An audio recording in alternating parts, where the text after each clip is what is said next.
saya Ani Kranika. Saya teknisi kardiovaskuler dari Rumah Sakit Jantung Pembuluh Darah Harapan Kita Jakarta.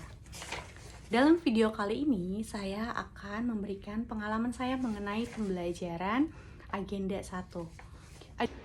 Agenda 1 ini diberikan oleh Bapak Dwi Rahmanendra. Beliau adalah seorang widyaswara atau pengajar di Pusat Pendidikan dan Pelatihan Pusdiklat SDM Lingkungan Hidup dan Kehutanan.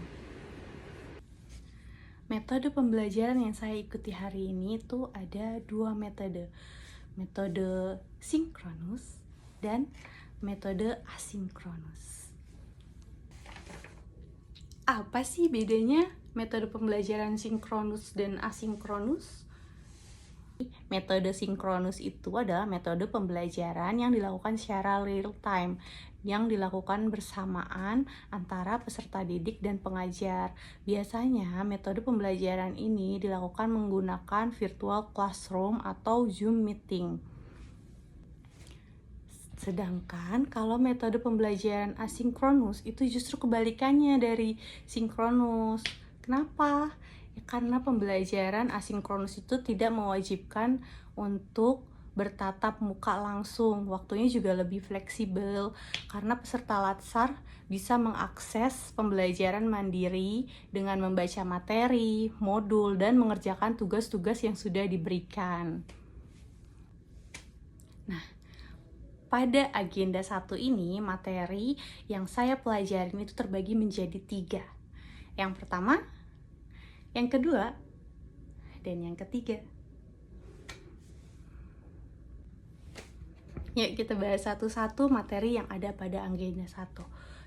Sebagai ASN, wawasan kebangsaan itu merupakan cara pandang serta komitmen terhadap persatuan, kesatuan, serta integritas nasional yang menjadi landasan bagi mereka dalam menjalankan tugas sebagai abdi negara dan pelayan publik. ASN juga tidak hanya dituntut untuk memahami wawasan kebangsaan, tapi juga harus bisa mengimplementasikan dalam sikap dan perilaku dalam memberikan pelayanan kepada masyarakat. Dari pelajaran ini, saya memahami bahwa wawasan kebangsaan menjadi landasan moral dan etika dalam melakukan pelayanan kepada masyarakat. Sebagai ASN juga, saya memiliki tanggung jawab penuh untuk menjaga kesatuan dan persatuan, serta menjunjung tinggi nilai toleransi, keadilan, dan menghormati keberagaman suku, adat, agama, dan budaya.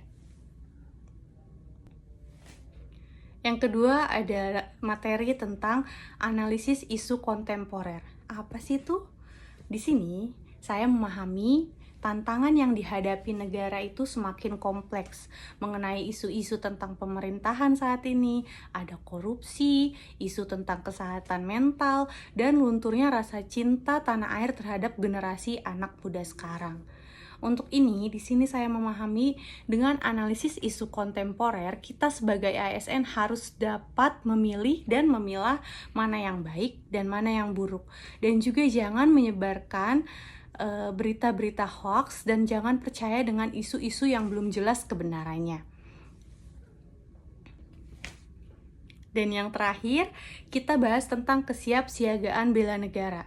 Bagi ASN, kesiapsiagaan bela negara adalah komitmen dan kesiapan dalam melaksanakan tugas negara dengan kesadaran, tanggung jawab, dan semangat mengabdi demi menjaga keutuhan negara Republik Indonesia. Dari penjelasan wawasan kebangsaan tadi, lantas apa sih yang bisa diimplementasikan dan memberikan pelayanan kepada masyarakat? Oke, dari penjelasan tentang wawasan kebangsaan tadi, jadi apa sih yang bisa kita implementasikan dalam memberikan pelayanan kepada masyarakat? Jadi, dengan pemahaman wawasan kebangsaan tadi, kita bisa mengimplementasikannya dalam memberikan pelayanan kepada masyarakat. Dengan pemahaman wawasan kebangsaan tadi bisa menjadi nilai dasar untuk saya sebagai teknisi kardiovaskuler yang memberikan pelayanan di rumah sakit. Saya tidak membeda-bedakan status pasien dari latar belakangnya dan tetap memberikan pelayanan yang ramah dan memberikan empati untuk pasien. Sebagai ASN juga, saya menyadari pentingnya pemahaman mengenai wawasan kebangsaan sebagai nilai integritas, disiplin, dan profesionalisme sebagai ASN. Bagi saya, pelajaran ini dapat membantu saya dalam menumbuhkan rasa percaya diri, meningkatkan skill komunikasi, dan bekerja sama dalam tim, dan juga menghargai perbedaan pendapat di antara sesama teman kerja. Kedepannya, saya juga berkomitmen kepada diri saya sendiri untuk mengimplementasikan nilai-nilai wawasan kebangsaan dalam kehidupan sehari-hari di lingkungan pekerjaan dan masyarakat. Oke, sekian learning journal tentang wawasan kebangsaan dari saya. Semoga bermanfaat. Sampai jumpa.